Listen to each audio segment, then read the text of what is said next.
सबसे पहले तो ये कहूँगी कि जैसा मैम ने बताया कि मैंने कैसे शुरुआत की, या स्कूल में थोड़ा सा दिमाग में था, तो हाँ, स्कूल में थोड़ा सा कहीं सोचा था, कहीं शायद पढ़ लिया होगा, कहीं सुन लिया होगा कि नहीं IAS ऑफिसर नाम की कोई चीज़ होती है।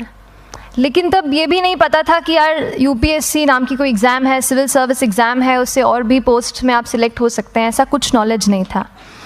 जब मैं अपने कॉलेज लेवल में आई, जब कॉलेज में एडमिशन लिया, मैंने भोपाल से ही प्राइवेट इंजीनियरिंग कॉलेज से केमिकल इंजीनियरिंग किया है, और उस दौरान मुझे जब मैंने सोचना शुरुआत की कि क्या बनना है, कंटेम्पलेट किया कि एग्जैक्टली क्या करियर चाहती हूँ, तो लगा कि यार कहीं जो पुरानी ड्रीम थी, एक जो सपना था, वो अभी उसको सामने लाना चाहिए।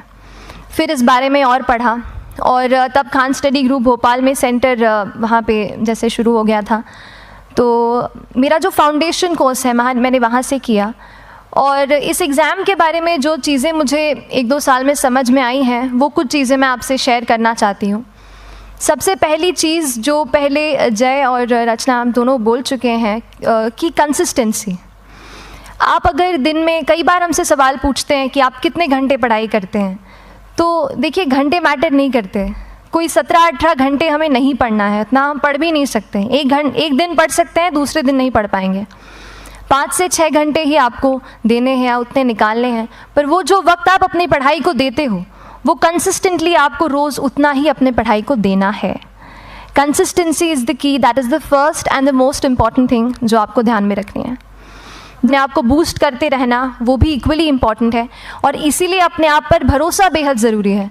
You need to have a faith in yourself कि अगर आपने इसमें कदम रखा है, अगर आपने सोचा है कि आप सिविल सर्विस एग्ज़ाम देना चाहते हैं और देंगे, तो आपको ये ठान के उसमें जाना है कि हाँ, मैं ये कर सकता या कर सकती हूँ। ये एक अपना मोटिवेशन, अपने साथ एक फेथ, बिलीफ अपने ऊपर आपको हमेशा रखना है। अफेयर्स इसलिए मैंने उसको उसी से शुरुआत की क्योंकि करंट अफेयर्स सबसे इंटरेस्टिंग पार्ट होता है। कई बार आपको हिस्ट्री कभी बोरिंग लगेगी, कई बार आपको लगेगा ज्योग्राफी इतना, कभी हर किसी के अपने अपने फेवरेट्स होते हैं। तो मुझे वो जो सब्जेक्ट्स लगते थे कि यार इतना मन नहीं करता है, लेकिन न्यूज़पेपर्स और करंट अफेयर्स में जो भी नया चल रहा है वो मुझे हमेशा इंटरेस्टिंग लगता था।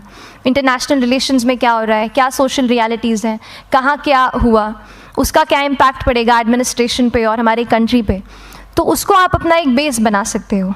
आप करंट अफेयर्स बेस्ड प्रिपरेशन कर सकते हैं, इसलिए भी क्योंकि अगर आप मेंस एग्ज़ाम देखेंगे तो काफ़ी डायनामिज्म आ गया है, केवल प्रीलिम्स में नहीं बल्कि जनरल स्टडीज़ पेपर 2, पेपर 3 में भी आप देखेंगे कई सारे ऐसे सवाल हैं जो करंट इवेंट्स से इंस्पायर्ड होते हैं, उन पे बेस्ड रहते हैं। तो जब आप न्यूज़पेपर बेस्ड, करंट बेस्ड पढ़ाई करते हैं तो वो आपका प्रिपरेशन वहाँ से भी कवर हो सकता है। दूसरी जो चीज़ मैंने जिस पे बहुत फोकस किया वो थी आंसर राइटिंग। तो आंसर राइटिंग का जैसे खान सर बता रहे थे कि आंसर राइटिंग की प्रैक्टिस बहुत की, तो उसके पीछे मेरा ये था कि जब मैं हमेशा प्रीलिम्स का कोई भी पेपर टेस्ट देती थी, हम मॉक टेस्ट देते हैं, तो मॉक टेस्ट देती थी तो हमेशा मेरे मार्क्स करीब 90 to 110, 120, इससे ऊपर मेरे कभी मार्क्स नहीं जाते थे। तो मुझे हमेशा ये डर था कि यार प्रीलिम्स में कहीं मेरा कुछ, क्योंकि कट ऑफ भी इसी कुछ रेंज में जाता है, तो हमेशा लगता था कि यार कुछ गड़बड़ यहाँ ना हो जाए।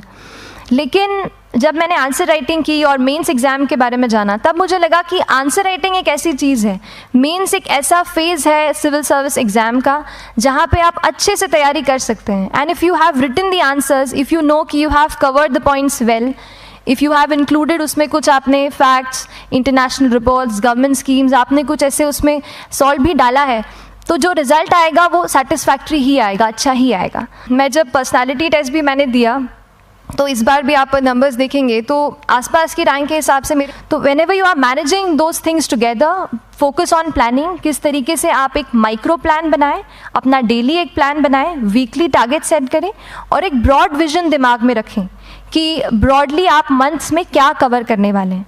अगर आप प्लानिंग अच्छे से करते हैं तो ज़्यादातर पोर्शन आपका वहीं से कवर हो जाता है, और जब आप टारगेट्स बनाते हैं, उनको टिक करते हैं, तो एक सेंस ऑफ कंप्लीशन भी आपको मिलता है कि yes, I am on the right path और मैं सही जा रहा हूँ या जा रही हूँ।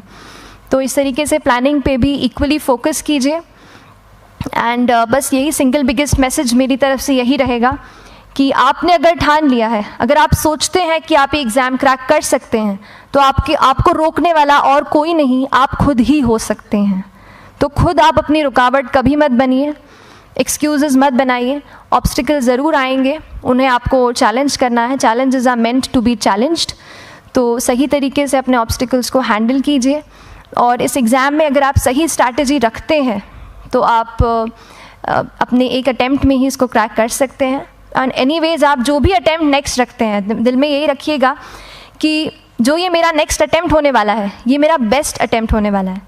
कभी भी इस एग्ज़ाम को हाफ हार्टेडली मत दीजिए कि चलो दे के देखता हूँ कैसा है पैटर्न का एग्ज़ाम का। अगर एग्ज़ाम का पैटर्न देखना है ना तो घर पे 3 घंटा टाइम लगा के एग्ज़ाम दे दो, बस केवल पैटर्न देखने के लिए एग्ज़ाम अटैम्प्ट मत कीजिए। जब आप एग्जामिनेशन हॉल में जा रहे हैं या कोई अटैम्प्ट आपने सेट किया है तो अपना सब कुछ उस एग्ज़ाम को दीजिए, अपना टाइम, एनर्जी, फोकस, जितना भी करेक्ट आप उसमें पॉजिटिविटी डाल सकते हैं उसको दीजिए एंड पूरी तैयारी के साथ ही इस पेपर को दीजिए and I am sure that you will succeed. So till then all the very best to you and good luck. Thank you so much.